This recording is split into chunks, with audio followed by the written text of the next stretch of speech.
was no ending, no courtroom, no confession, no body to point to and say, this was him. Jack the Ripper simply stopped. Whitechapel returned to its rhythm. Streets refilled. Fear dulled into memory. New tragedies replaced old ones. And slowly the city moved on. But the damage remained. I can't say I noticed much at the time, sir. That's the truth of it. Whitechapel's never quiet, not really. You hear footsteps at all hours, doors opening, voices drifting down the street. A man walking late don't raise no alarm round here. I did see someone, mind you, just a man. Average height, dark coat, pulled in close like most do when the air turns sharp. He weren't rushing, didn't look drunk neither.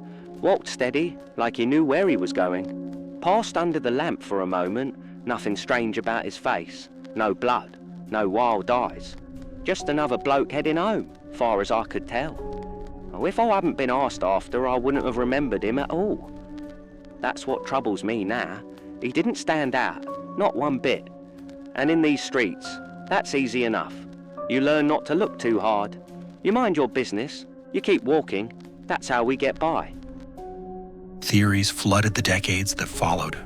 Doctors, royal conspiracies, common laborers, brilliant minds tore apart records, timelines, and witness statements.